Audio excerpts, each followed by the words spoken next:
आता हर्षवर्धन तुझ्या जाळ्यात अडकणं कठीण आहे आणि शार्दूलची तर आशाच सोडली कधीच. या चंद्रपुरात राहून मी काय करणार आहे? आणि शिवाय तो राजाराम पांढरे टपून बसलाय. मी इथून कधी जाते ह्यासाठी?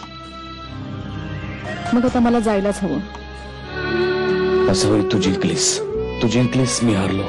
माझं आयुष्य तुझ्यापासून सुरू होतं आणि तुझ्यावरच संपतं हे कळून चुकलंय मला. मी तुला घरी परत आणायला येतोय आणि मला खात्री आहे की तू परत येशील. शारदा, सगळी तयारी झाली आहे ना? कारण 1 तासाभरात आपल्याला एअरपोर्टला पोहोचायचंय. डोंट वरी वरुण, सगळी तयारी झाली. शारदा, तिकडे जाऊन आमची आठवण ठेवा. मीनाक्षी, प्रियांका इकडनं कायमची निघून गेली हे खरंच सगळ्यांसाठीच खूप चांगलं झालंय. माझं तर म्हणणं आहे की जगामध्ये ज्या काही नेहा किंवा आसावरी असतील त्यांच्या आयुष्यातल्या ह्या सगळ्या प्रियांका कायमच्या निघून गेल्या ना तर त्यांचा संसार खरंच सुखाचा होईल. शार्दूल, झालं गेलं सगळं विसरून जा आता. हं, ती प्रियांका काही पुन्हा या चंद्रपुरात पाऊल टाकणार नाही. तेव्हा आता सुखाने संसार करा, एकमेकांना समजून घ्या. आसावरी, मी खूप मोठा गुन्हेगार आहे तुझा, मान्य आहे मला. आजपर्यंत मी तुला खूप छळलं, खूप त्रास दिला.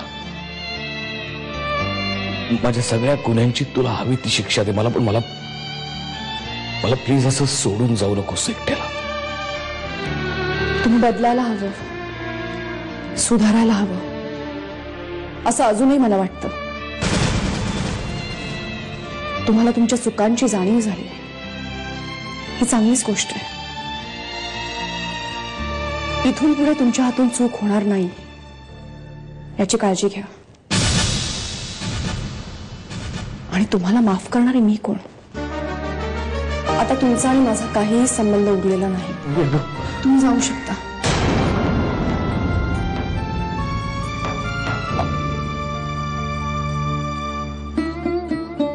सॉरी, माफ कर प्लीज. माफ कर, मी चुकलो. मला माफ कर. मी होतो बाहेर पडतो तुझ्या.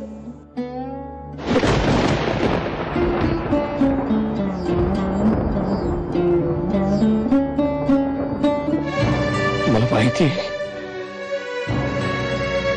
ही शिक्षा तो स्वतःला नाही मला दिलीस.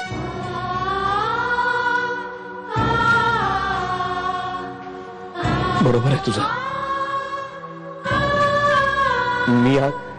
मी जिच्यावर सगळ्यात जास्त प्रेम केलं तिलाच आज गमावून बसलो.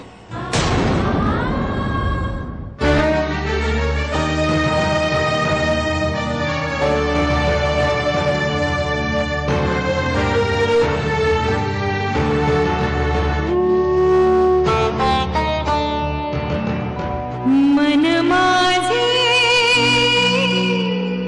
तुझ कधी न कळले, मन माझे तुझ्याच साठी जळले. सुख भासे मृगजळ रिक्त माझी